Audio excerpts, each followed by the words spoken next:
calon siswa ini adalah tetangga dari stafnya. Kebetulan siswa ini termasuk yang kurang mampu, informasi Pak Budi secara ekonomi, sehingga dan di sisi lain dia ingin masuk sekolah negeri.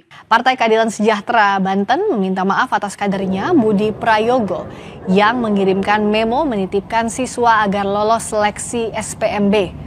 Ketua DPW PKS Banten, Gembong Sumedi, menyatakan partainya mengambil langkah tegas dengan memberikan sanksi terhadap kader-kader yang melakukan pelanggaran. Jabatan Wakil Ketua DPRD Provinsi Banten bakal digantikan Imron Rosadi yang saat ini menjabat Wakil Ketua Komisi 5 DPRD Provinsi Banten dari fraksi PKS.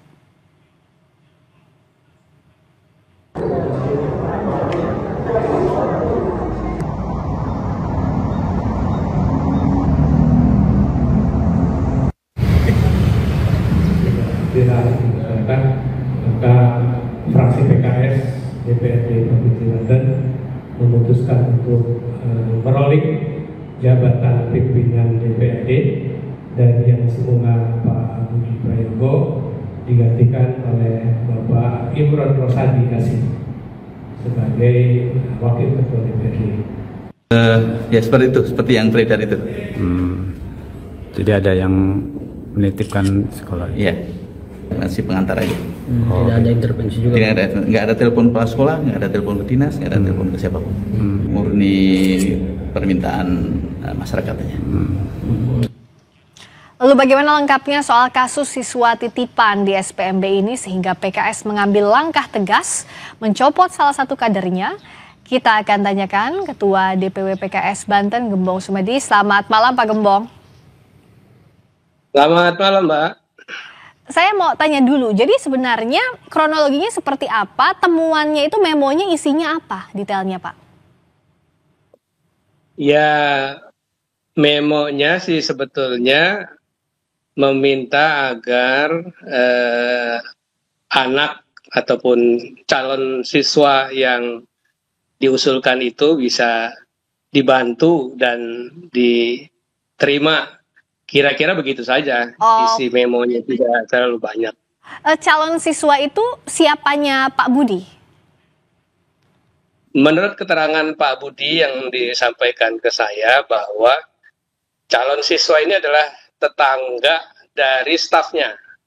Kebetulan siswa ini termasuk yang kurang mampu, informasi Pak Budi secara ekonomi, sehingga dan di sisi lain dia ingin masuk sekolah negeri. Makanya tetangganya yang kebetulan stafnya Pak Budi itu minta tolong ke Pak Budi untuk membuat menandatangani memonya. Nah, seperti itu.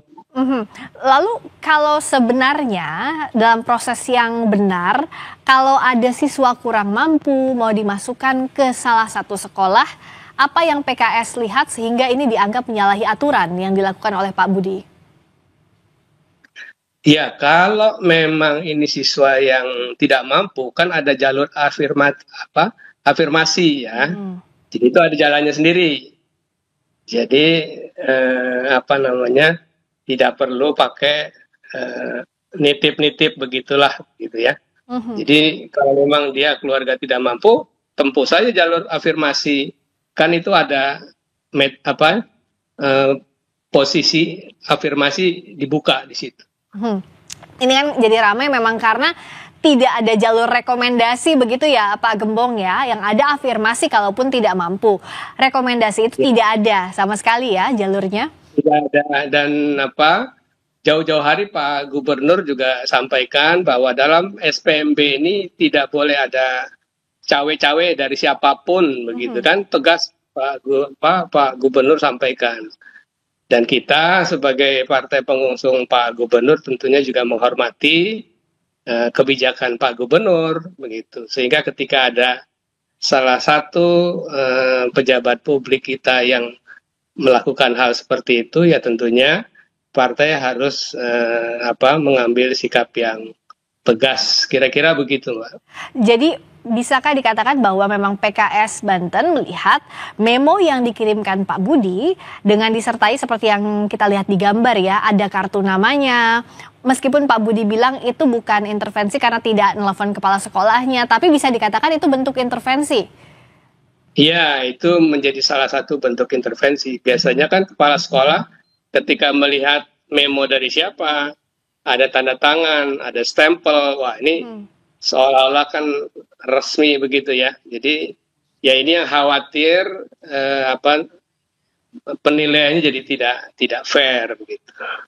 Oke, dan ada antisipasi ke depannya dari PKS atau apakah justru ada laporan-laporan lain selain titipan kasus yang akhirnya Pak Budi dicopot dari jabatannya atau laporan serupa yang diterima PKS Banten?